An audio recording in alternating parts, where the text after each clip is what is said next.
Today's lecture is going to be about the double integrals. In a nutshell, a double integral seems to be quite a straightforward procedure to do, which is to perform an integration twice in a row. What is more to understand about it, right? You want a double of something, just do it twice. Well, I wish life could be that easy and simple, but it turns out that it's not.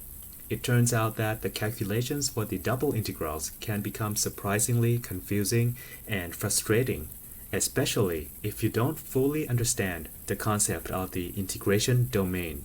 So here comes the keywords for you, integration domain. So let's write it down right here. Integration domain. And we need to understand about this along with the physical representation of this domain in the space. So what is so important about this integration domain when it comes to the double integrals? So let's take a look at a few points that I have right here. Number one, integration domain is all about the variable range. So let's write it down right here. It's about the variable range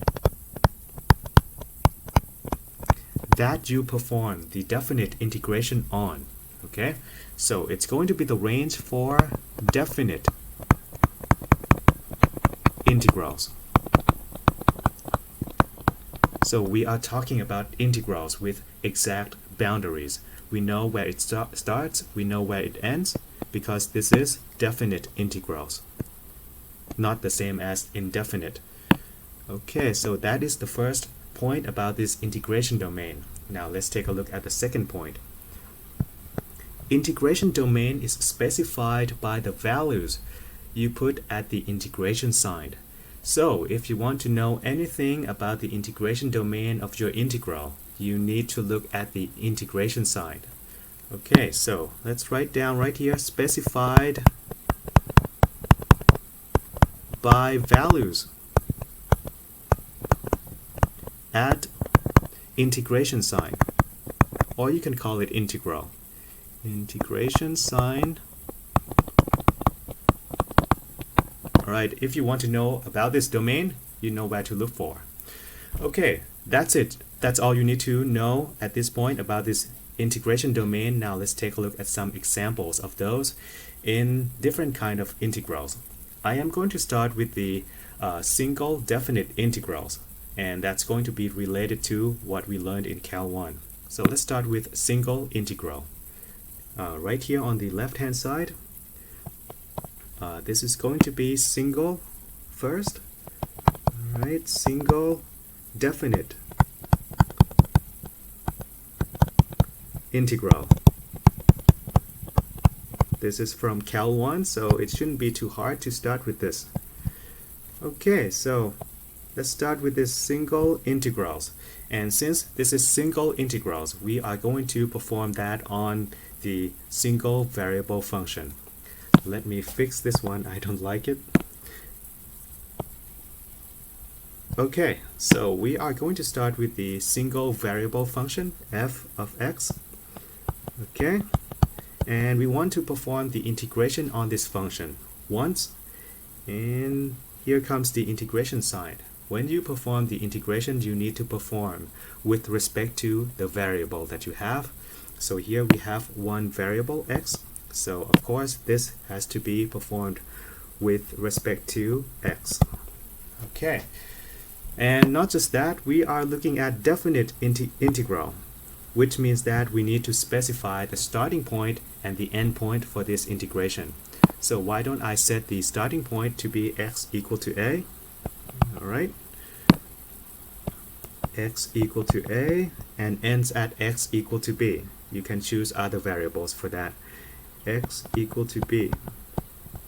And that is the notation for the single definite integrals. Now we want to take a look at what this integrals looks like in the space. What kind of physical representation it shows up in the space.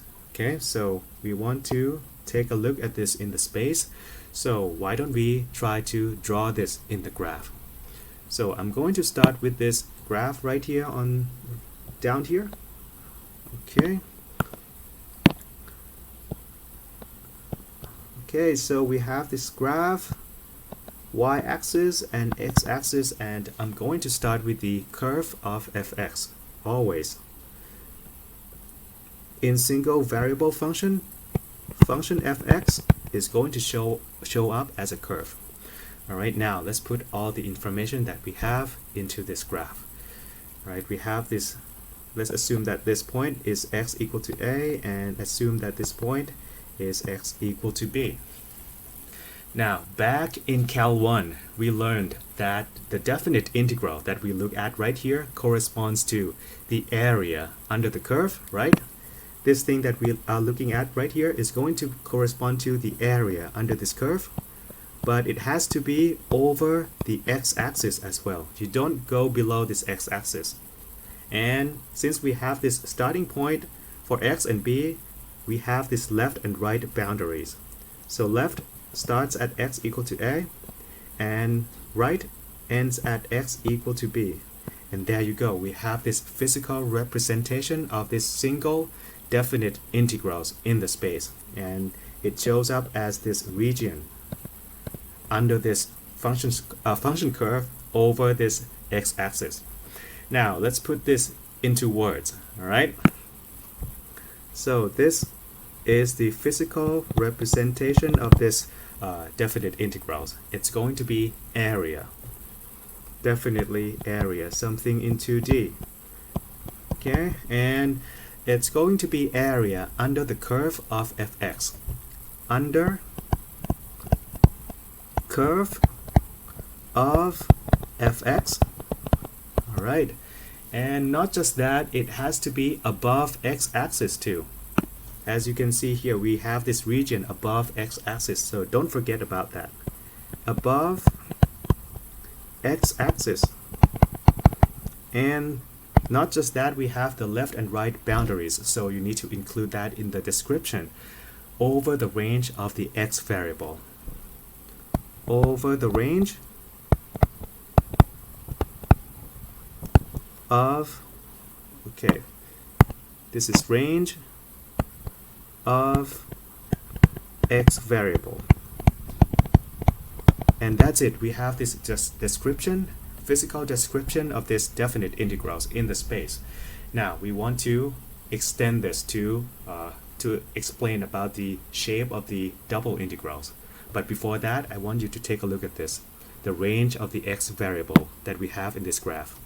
Let's take a look at this, the range of the x variable, okay, which is from a to b. And as you can see here, integration domain is the same as the variable range. So it's going to be exactly the same thing. So what you see right here, this green line, is the integration domain in the space.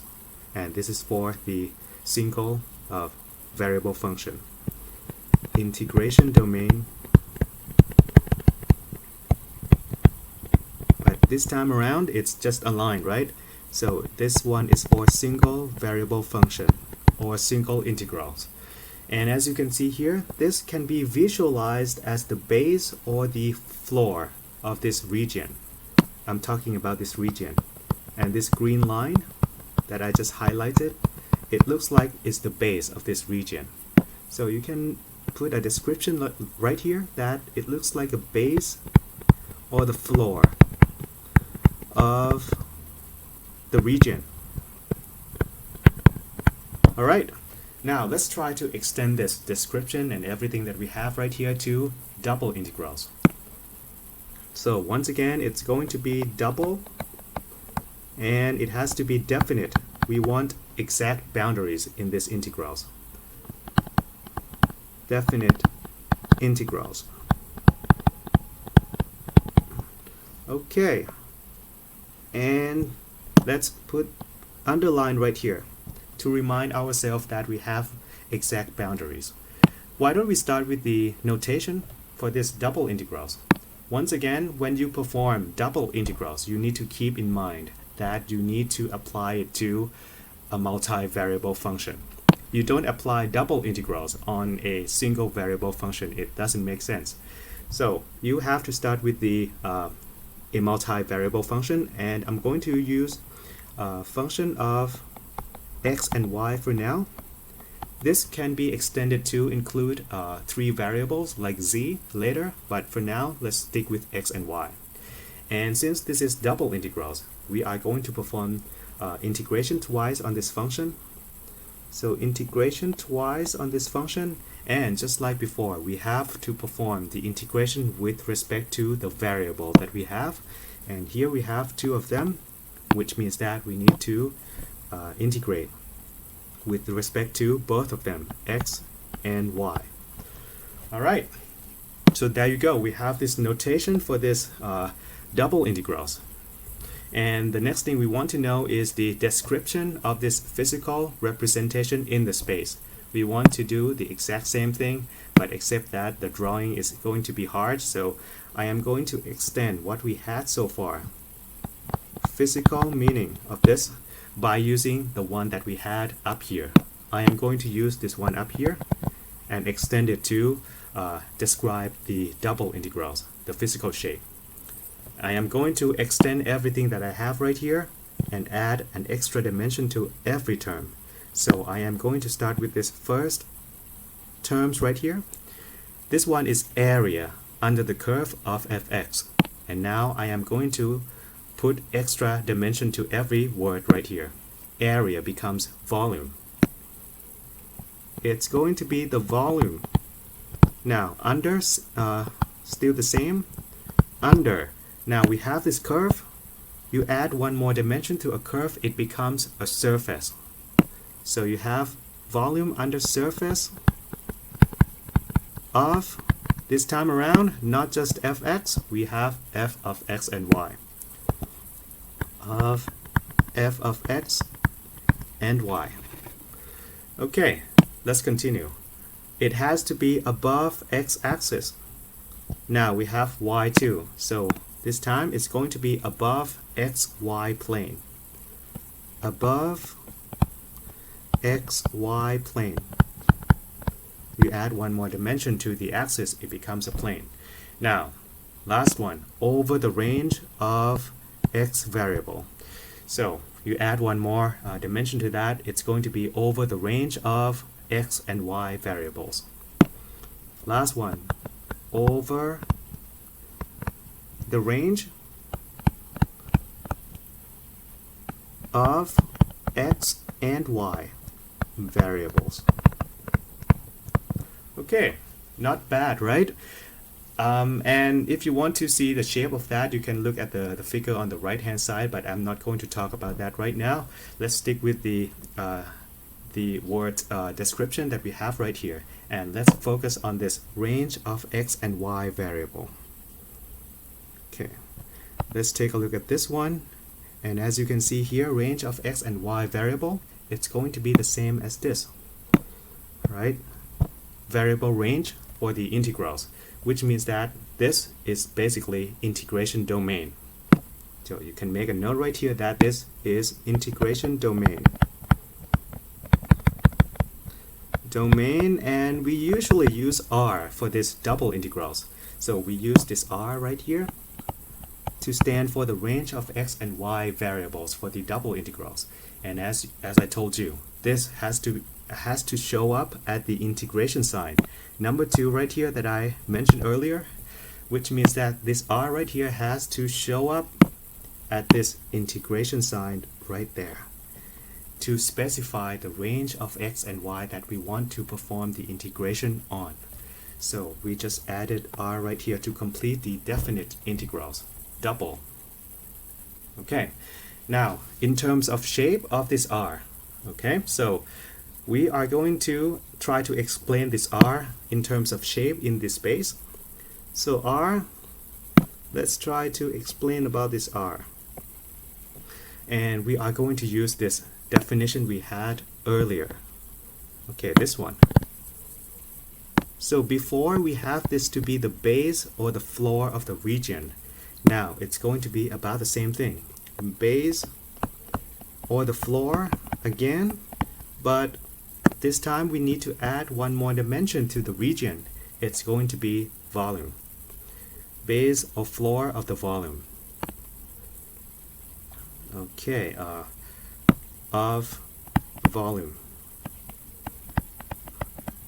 So that's what we expect to see in the figure. Now here comes the tricky part when it comes to this integration domain of the double integrals. This R right here that we just found out about can take on different kind of shapes. All right, any geometric forms, rectangles, triangles, circles, ellipses, or any other strange connected shapes that you can think of. So this R right here, you can make a note that can take on any connected shape. All right, it's not going to be as simple as we had before. Before it's just A to B, but now we have freedom in 2 dimensions, x and y, so it can expand to be any shape we want. So that is when it gets hard. So why don't we split the cases into two cases, easy one and the hard ones. So first, let's take a look at the case when this R is very simple. All right, and that is when this R, this region is this integration domain is a rectangle. All right, the most simple form of this R is rectangle form. Okay, so rectangle forms happens when the range of x and y is specified by values explicitly.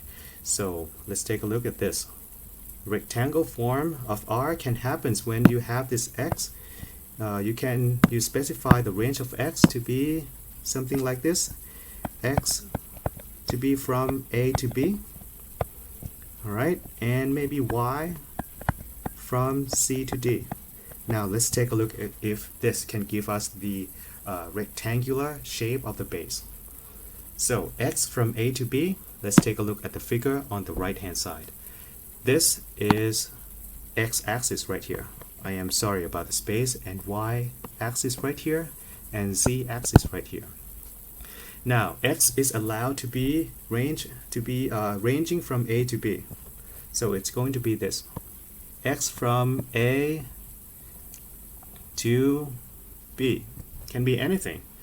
Now for y can be anything from C to D. So C is right here. So it's going to be this range from C to D. When you combine these two ranges, you are going to get this region at the on the xy plane, and it's going to be this x from A to B, y from C to D, and you get this rectangle integration domain R. All right, rectangle R integration domain, and is the base on the xy plane, on xy plane. All right, so we have this piece on the xy plane, and let's take a look at another piece up here. So we have this piece, the green piece. Okay, so we have this green surface right up here, and as you can see, this green surface is the function surface of fxy. So it's going to be curvy. I'm going to try my best to make it look curvy to you. So what you see right here is this f of xy. So you have this function surface at the top, right? Top right here. And you have this this r at the base, this integration domain at the base right here. Base right here, and with these two pieces together you can form a volume between them. All right, and it's going to look like this one. So it's going to be the volume between this function surface and the integration domain at the base. All right, so we are going to have this volume. I know it doesn't look pretty, but I think you get the idea, you know, volume between the top plate and the bottom plate. Okay, and that is when the integration domain is rectangle. That's what we just saw. Okay, and when it comes to the notation, you can express this as the double integrals, as you can see here. In this case, it's going to be this double integral. of course it has to be double, and it has to be on this function surface of fxy with respect to x and y. And as you can see here, we specified x to be in between a and b, which means that this has to show up at the integration sign. As you can see, integration domain has to show up at the integration sign. So here we have this x equal to a right here, and x equal to b for the endpoint. Now for y has to be in between c and d, which means that we have to specify that y equal to c and y equal to d.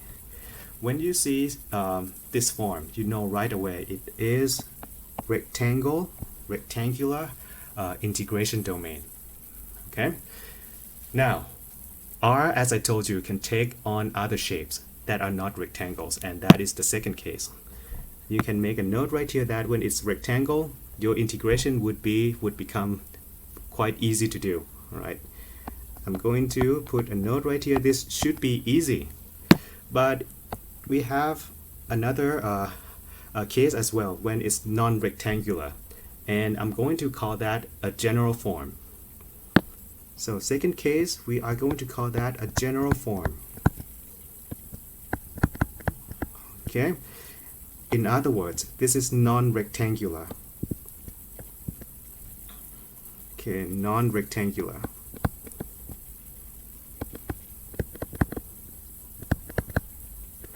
Okay, supposed to be, I'm going to say challenging. Okay. And that's when the integration becomes tricky and hard to perform. And when it comes to the theorem, I need to mention something. For the first case of rectangular base, it's going to be related to the Fubini's theorem number 1. So make a note right here, this rectangular base is going to be Fubini's theorem number 1.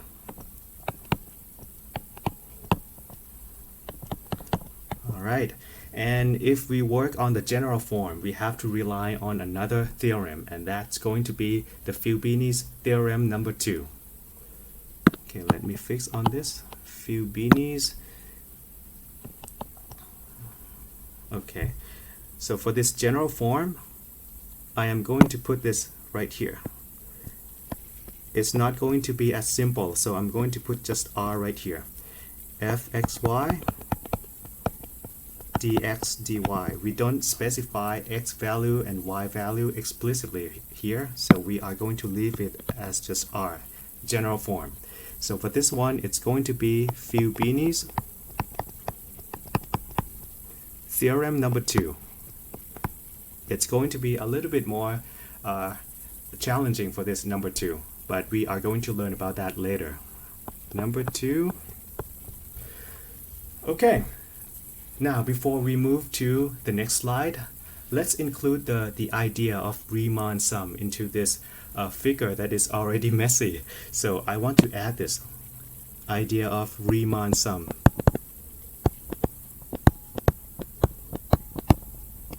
Okay, the idea of this Riemann sum is that the volume under this function surface, this volume that we look at here, can be approximated by smaller, very small rectangular shape of this post.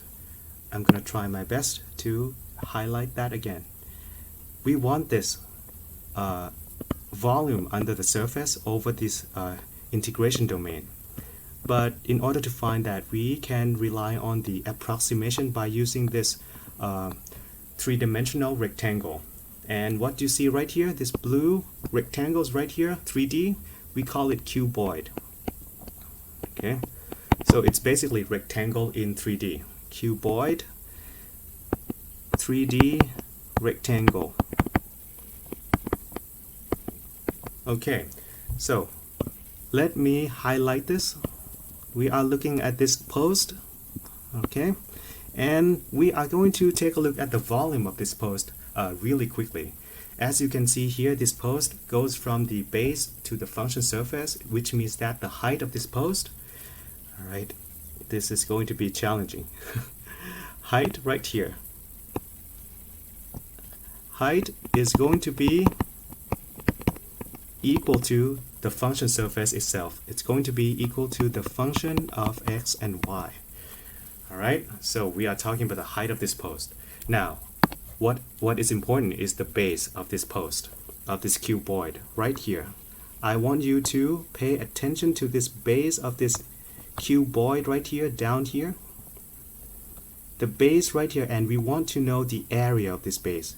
And as you can see, this is a rectangular post, which means that the base of this has to be a rectangle. And you can find the area of this rectangle from the change small step in x direction. What you see right here is dx, or you can use delta x if you want. Alright, and the small step in this direction is going to be dy, which means that the area of this, okay, I need to add it right here. I'm sorry about the mess. I'm going to add it right here. Area of base is going to be equal to what? Well, the each side multiplied together, it's going to be dx dy, right? So this is quite important. So let me make a box around that. Area of the base of this cuboid is dx dy. And as you can see here, when it comes to the area, this is a product. You can switch around this dx and dy. This is going to be equal to dy dx as well. Same thing, same meaning. It's the same area of the base. And sometimes we use the short form of this dy and dx, and we use it as the differential area, equal to dA. So what you see right here, dx, dy, dx, or dA represents the same thing, which is this area of the base right here. Okay? Which means that sometimes you see double integrals. You don't just see dx, dy all the time. This thing, it's possible that you can see this dy, dx. That can happen. Or sometimes you see this as dA, differential area. So don't be surprised that, hey, why is it not dx dy? Why is it something else? Because it has the same meaning, is the same area of the base of this cuboid. Alright, so keep in mind that you can run into different kind of representation of differential of the at the end of your integrals. Alright, now that you understand the main concept of the integration domain of this R, of the base of this volume, we can move on to study the Fubini's theorem number 1 in the next slide. Here we have the Fubini's theorem number 1, which is the first and the easier form of the two. So you can make a short note right here that this is supposed to be the easier one. And as I told you earlier, this first form is used when the integration domain R has the shape of a rectangle. So make sure that you know that this theorem number 1 is used only when R, which is the integration domain or the base of the volume of the double integrals. This R has to be a rectangle. Is a rectangle. Only. No exception for that. Alright, now let's take a look at the information that we have in this theorem. So let's start with this R right here, integration domain. As you can see, it requires x to be in between a and b. First range from a to b, that's for x variable. And then it requires y to be in between c and d. Second range from c to d, that's for y. And as you can see here, this is definitely a rectangular region, A, B, C, D. 4 corners. Now let's take a look at what this region looks like in the 3-dimensional space. So let's draw that in the graph down here. So I'm going to put z-axis right here, and then x-axis around here, and then last one, y-axis. Alright, now we have A, B, C, D to fill in. So AB on x-axis, I'm going to put A around here and B right here. C right here on y-axis and D right here on y-axis as well. So along this line, x is going to be equal to a all the way through. Along this line, x equal to b. Along this line, y equal to c. Along this line, last one, y equal to d. And as you can see, we start to see this rectangle in the middle of this image. So right here, we have this x from a to b and y from c to d. And we have this rectangle in the middle.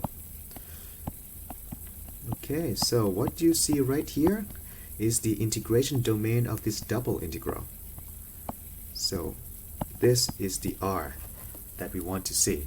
And you can make a note down here that this R is going to be a rectangular base. Okay, rectangular base. Or you can call it a domain, base or domain, whichever one you want, of the volume. Okay, of the volume. Okay, I'm going to put volume down here. The volume, which we don't have that yet. Okay, this volume, we are going to create that later. Volume of double integrals.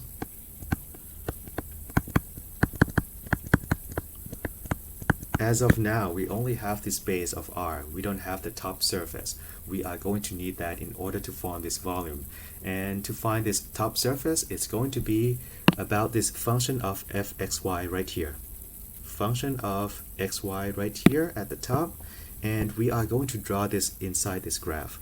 So I'm going to put something random. So your f of xy can look different than mine. So don't worry about that. So I'm going to put this right here. Okay, by the way, yours can look more curvy than mine or looks more strange than mine, but I'm going to stick with this one for now. Okay, let me put some texture on this surface. It's gonna take some time, so bear with me.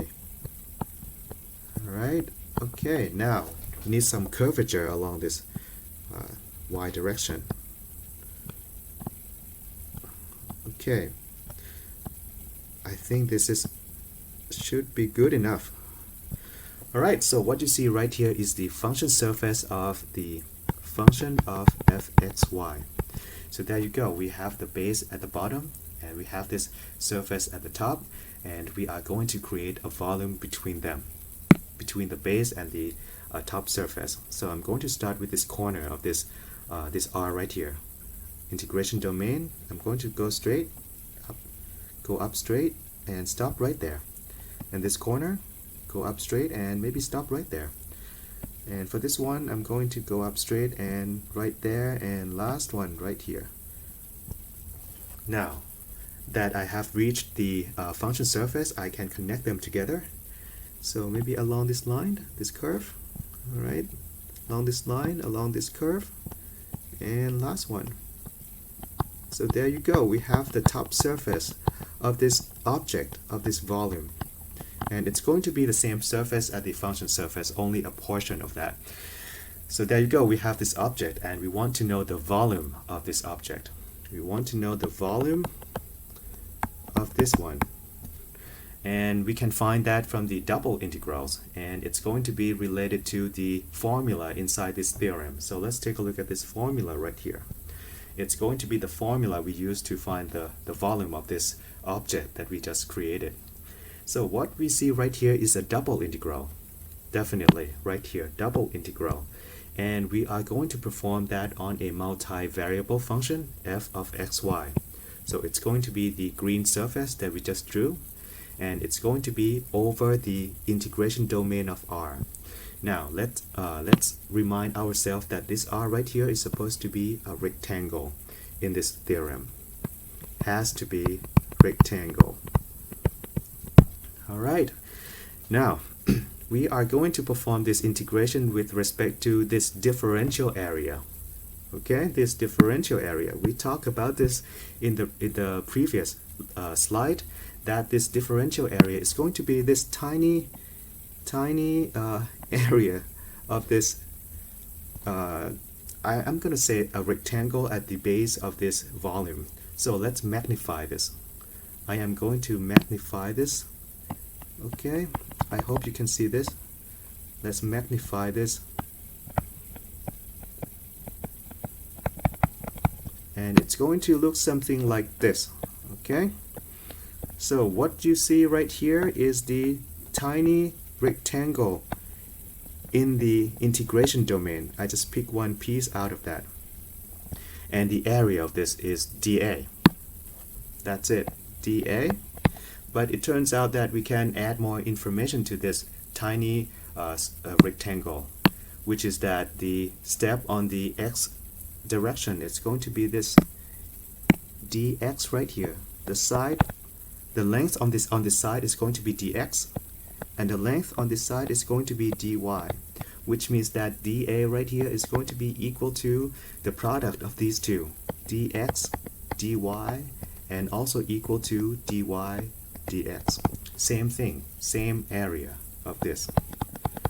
And which means that this dA right here can be represented by two options, dx, dy for first option, number one, and second option, dy, dx.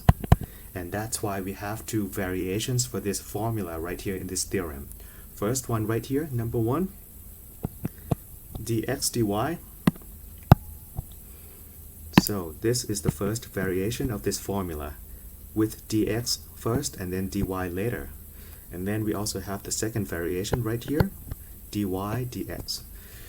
So let's take a look at this, the meaning of this formula.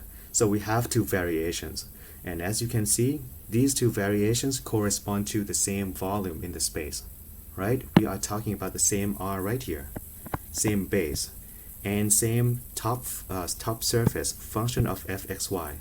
So fxy right here, same thing. Base AB and CD, same thing. So make a note that these two variations have same base, same R, and same function, the top surface, which means that it's going to be the same volume. And that means that both of them have to be equal to one another. That's why we have this relation between them, equal. Alright? They have to be equal in terms of values. Same volume, right? Same values. By the way, let me erase this. Okay, now we have established that these two variations have to be equal. Okay, must be equal. Alright. Yeah, the values are equal, but it turns out that in terms of execution, it's going to be a little bit different. So now we are going to look into the execution of each variation. Okay, now let me erase this. Let's take a look at the variation number one. For variation number one, we see this dx appears first in the order, which means that we are going to perform the integration with respect to x first. So what you see right here is going to have this box for this first integration, the inside integration. So basically, we are going to work from the inside to the outside. Looking at this box, you can see right away, this is about the integration with respect to x. Okay, so let's make a note right here. This is integration with respect to x. Integrate x first. Okay. And since we are looking at the integration with respect to x, it means that the integration sign that we have right here is for x, and which means that the value a and b here for x as well. So make a note that this x is hidden. X supposed to be equal to a right here, and x supposed to be equal to b right there. And once you are done with this, you are going to perform the integration with respect to y later, which means that we have this y equal to c for the outside integration sign, and this y equal to d for the upper part. Okay, when you integrate x, you are supposed to treat y as a constant. So make a note right here. When you integrate x first, you treat y as constant. Okay, this is going to be similar to the partial derivative. When you diff with respect to x, you treat y as a constant. Same here, you integrate with respect to x first, you are going to treat y as a constant. Okay, now let's take a look at the second variation. So we are going to have this same box again for the inside integration. Okay, as you can see, this is integration with respect to y first. Integrate y first, and when you do this, you are going to treat x as a constant. Treat x as constant. Just like partial diff, you diff with respect to y, you treat x as a constant. Okay, and since we are going to integrate this with respect to y first, it means that the integration sign for the inside one is supposed to be y equal to c, and upper part y equal to d. Okay, and the outside one is going to be x equal to a and x equal to b. I want you to pay attention to the order of these values because it matters. Okay, make a note right here. Pay attention to the order.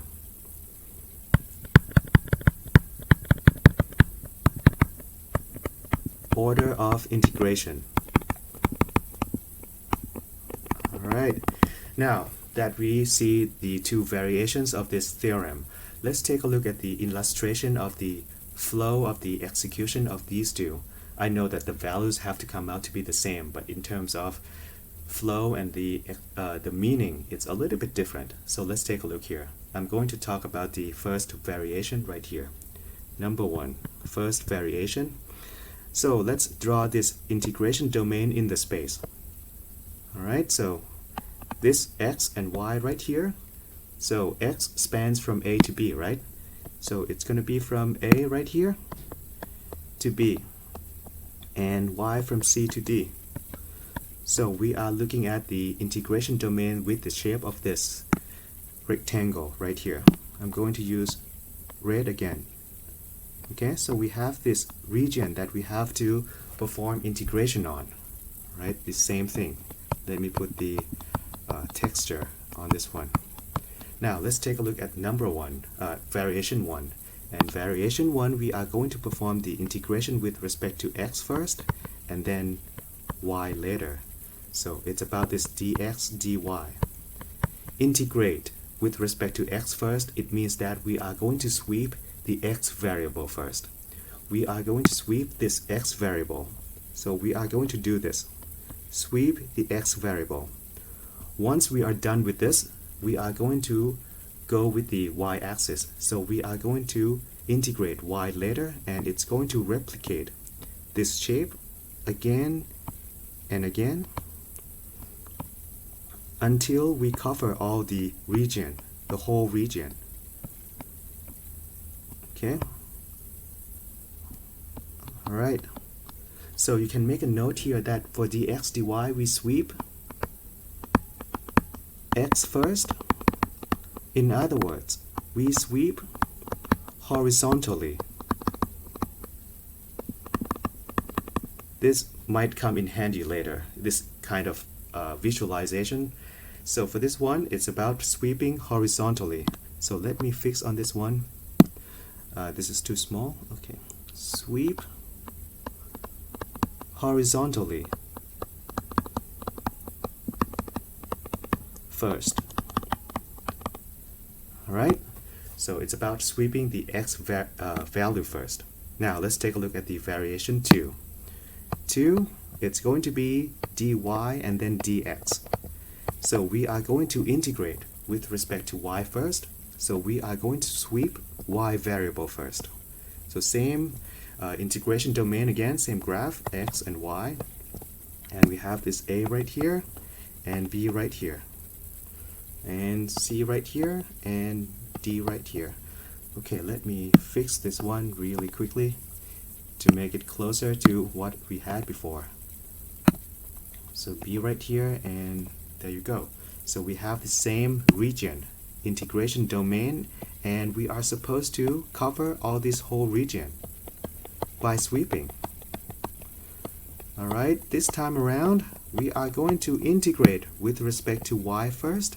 So we are going to sweep, oh by the way this is supposed to be d, I'm sorry. So we are going to sweep y variable first. So we have this arrow. Okay, and once we are done with this, we are going to perform the same process for the x-axis. So this arrow is going to get replicated again and again, okay, and again until we cover the whole region of integration domain. Alright, so let me add this arrow right here to make it more clear. Okay, up here. So in this case we are going to sweep y variable first. Y first, which means that in this case we are going to sweep vertically first. Vertically first. Now let's apply this idea and this theorem to some examples in the next slides. So let's move to this example number 1 right here. In this example, we are supposed to find the double integral, and it's going to be on the rectangular domain. Okay, that sounds great. This is definitely going to be related to the Fubini's theorem number 1, rectangular. Okay, now in the end, we are supposed to verify the Fubini's theorem too. What this means is that we are supposed to work on both dx dy and also dy dx. So we need to work on this dx dy and also on dy and dx. And in the end, we are supposed to compare the results from both of these and to show that they are equal. Okay, in the end, we are supposed to show that they are equal. Okay, let's get started now. So let's take a look at the double integral that we have right here, what is given to us from the example. Okay, so we are supposed to perform the double integration on this multivariable function of x minus 3y squared. So let's make it clear right here that the function that we are going to work on is going to be this f of xy equal to x minus 3y squared.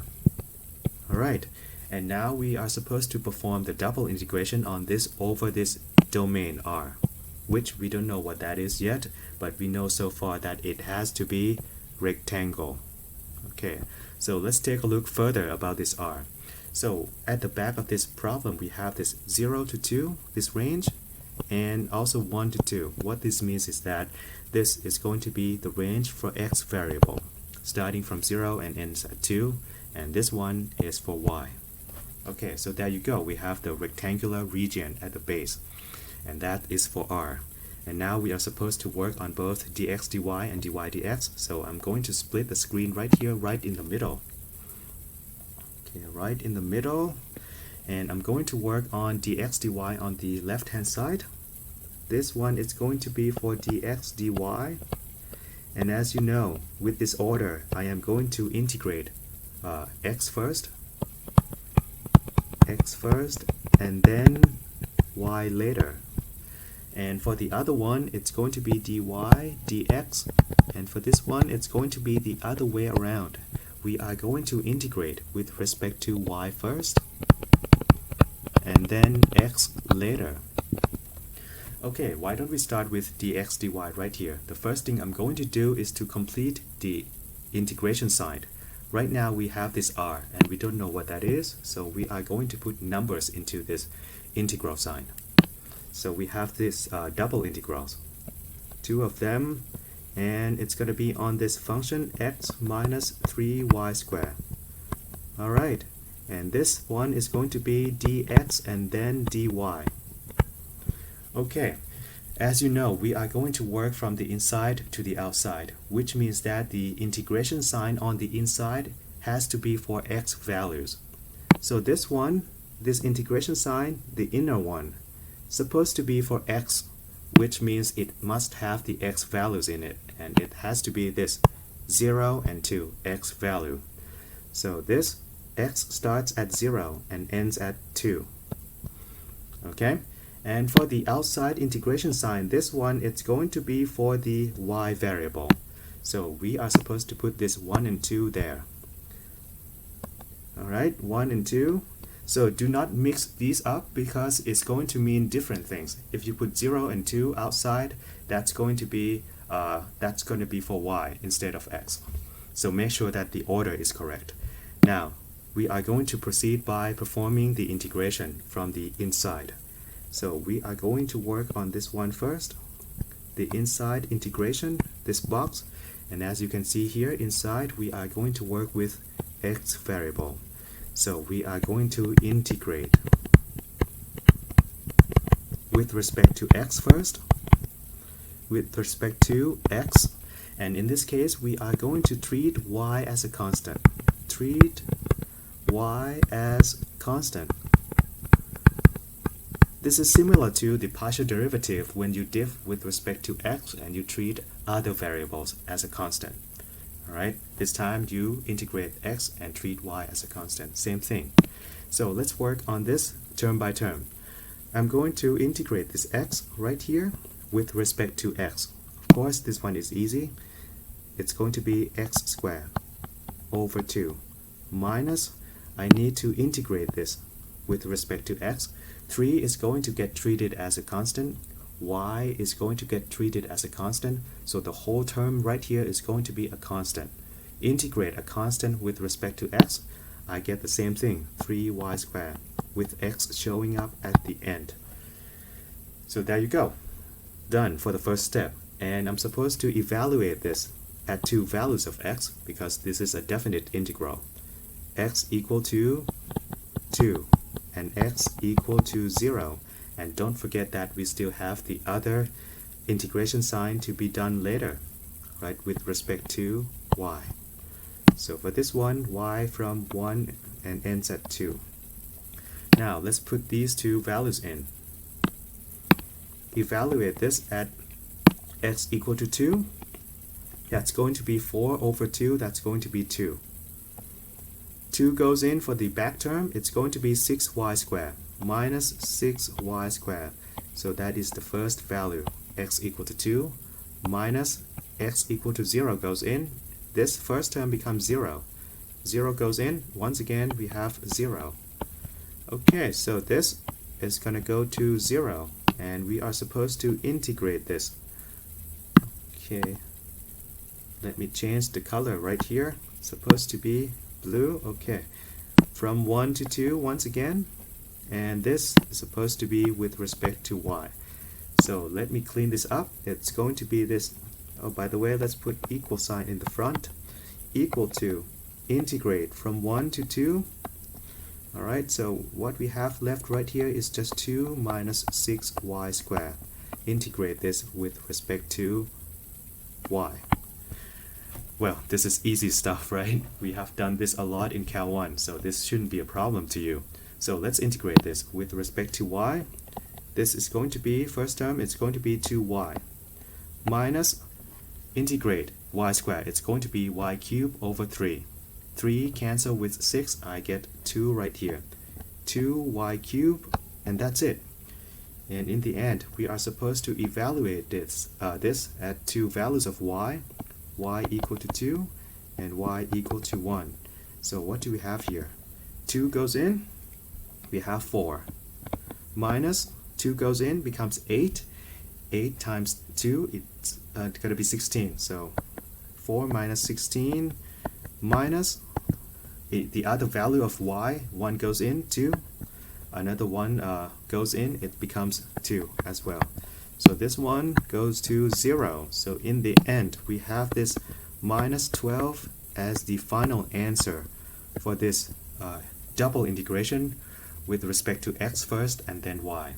And we are going to compare this to the other order dy dx. Let's see whether it's going to come out to be equal to one another. So once again, we are going to complete the integration sign by putting numbers in. So this time around, it's going to be this double integrals again. And it's going to be the same function, x minus 3y squared. This time, it's going to be with respect to y first, and then x later. And as you know, the inner integration sign is supposed to show the values of the y. This one's supposed to have the y value with it, so it's going to be 1 and 2. 1 and 2. Okay, and the outside integration sign right here, it's going to be x value, and that is 0 and 2. And as you can see here, you can compare between the two, and you can see that the orders are swapped. Swapped order. Okay. This time around we have this 1, 2 inside because it goes with the y variable. Okay, now that we are done with the values, we are going to perform the integration. So let me fix on this one. I need more space. So 2 right here. So we are going to work on the inside integration first. Okay, for this one we are going to integrate with respect to y. So make a comment right here. This is about integration. Integrate with respect to y, and which means that we are going to treat x as a constant. X as constant. Just like in partial diff. You diff with respect to y, you treat something else as a constant. Other variables are all constants. Okay, let's integrate this with respect to y one by one. This one with respect to y, x is going to be treated as a constant. Integrate a constant with respect to y, I get xy. Y showing up at the end, minus integrate this with respect to y. Y squared becomes y cubed over 3. 3 cancel with this 3. I get y cubed alone right here. And definite integration, I'm supposed to evaluate this at y equal to 2, of course, and y equal to 1. And I still have another integration outside. That's for x from 0 to 2, and of course dx. So let's evaluate what's inside right here. 2 goes in, I have this 2y. Okay, and 2 goes in, it becomes 8. Okay, that's the front term. Now the back term, 1 goes in, I have this x right here, and 1 goes in, I have this minus 1. Okay, and I'm supposed to integrate this with respect to x. Okay, 0 and 2.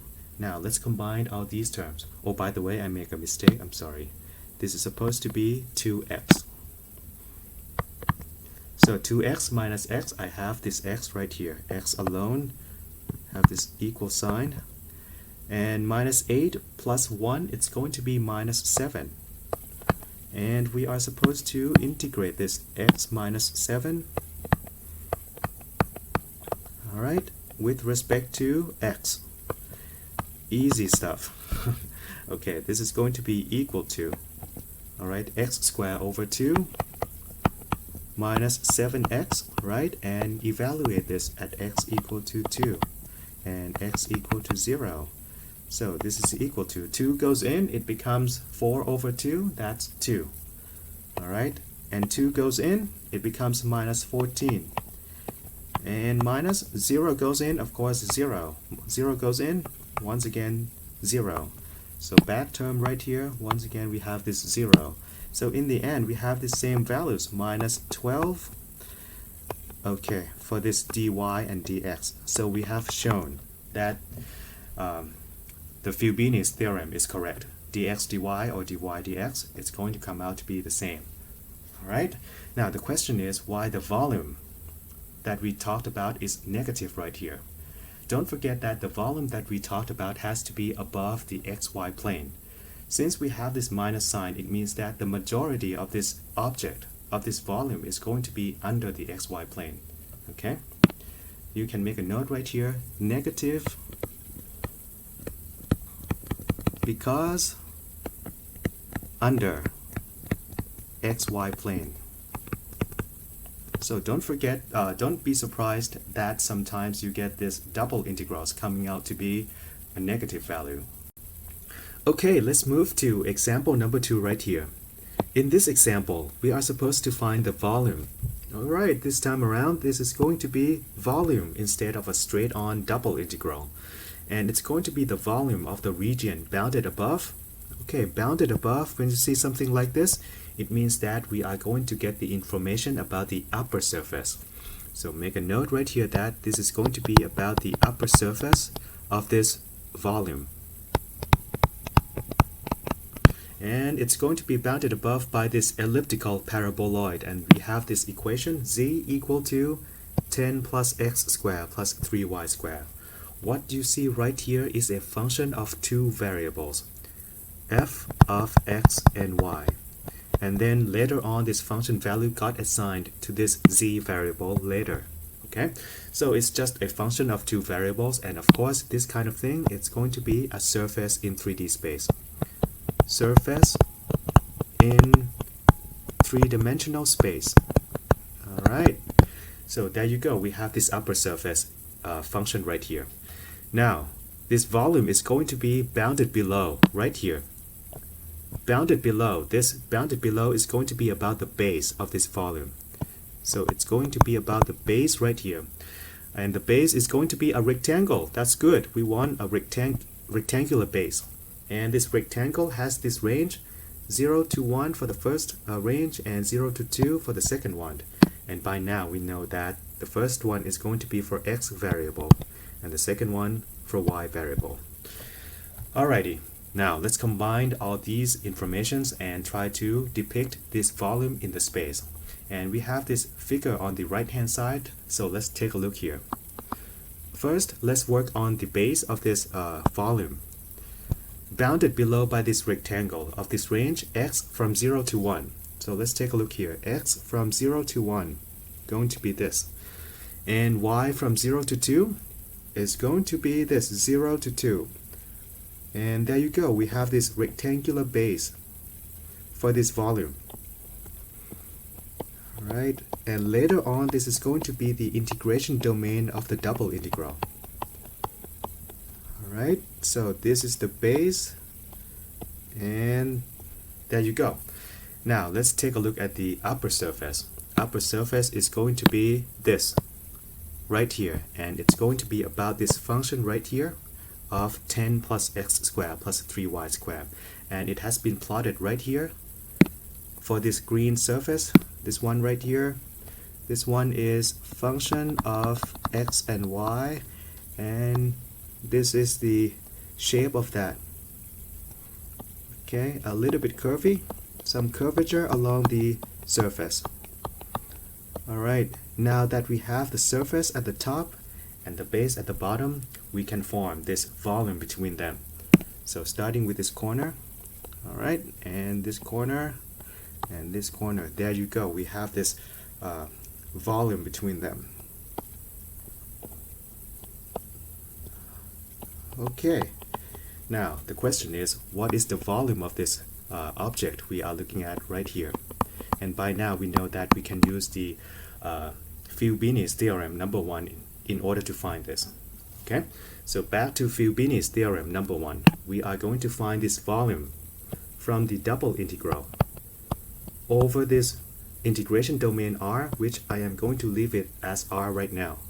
Of this surface that we have, it's going to be 10 plus x squared plus 3y squared.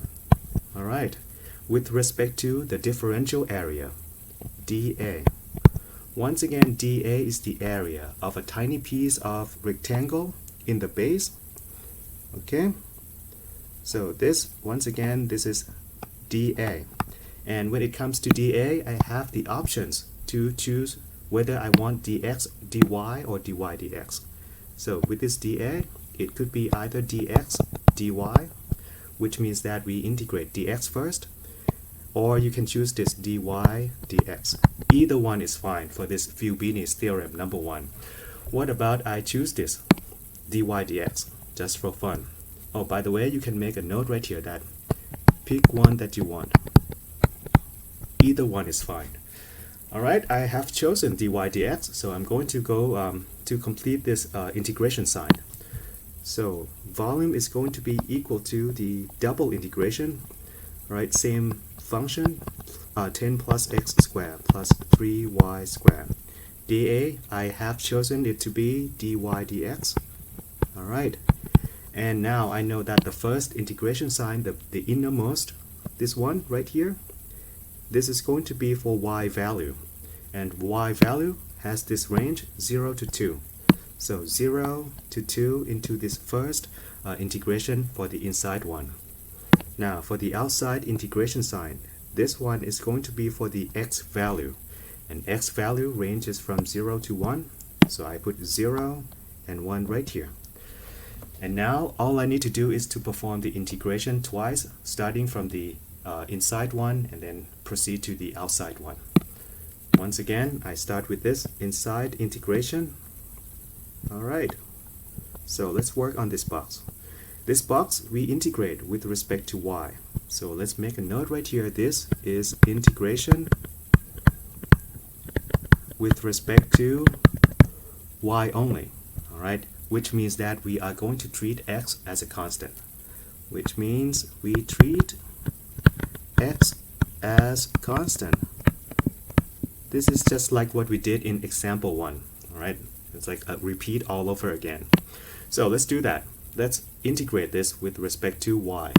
First term, 10 with respect to y, of course you are going to get 10y. Integrate x squared with respect to y. X is going to be a constant. You integrate a constant, you get an extra y at the end. X squared stays the same. Alright, constant stays the same and we get y at the end. Plus, we integrate this 3y squared with respect to y. It's going to be y cubed over 3. 3 cancel with this 3, it's going to go away. So in the end, I have this y cubed right here. And this is a definite integration, right? So I'm supposed to evaluate this at y equal to 2 and y equal to 0. And don't forget the remaining integration of with respect to x, and from 0 to 1. Alright, 2 goes in, this becomes 20. 2 goes in, this becomes 2x squared. Alright, and 2 goes in, this becomes 8. Minus 0 goes in, this is 0. 0 goes in, 0 again. 0 goes in, okay, 0 again. So the back term right here goes to 0. And in the end, we are going to integrate this with respect to x from 0 to 1. So let's clean this up. Integrate 0 to 1 of this 20 plus 2x squared plus 8. Alright, with respect to x. Okay, from now on, it's going to be easy stuff, right? So integrate this again with respect to x. It's going to be 20x.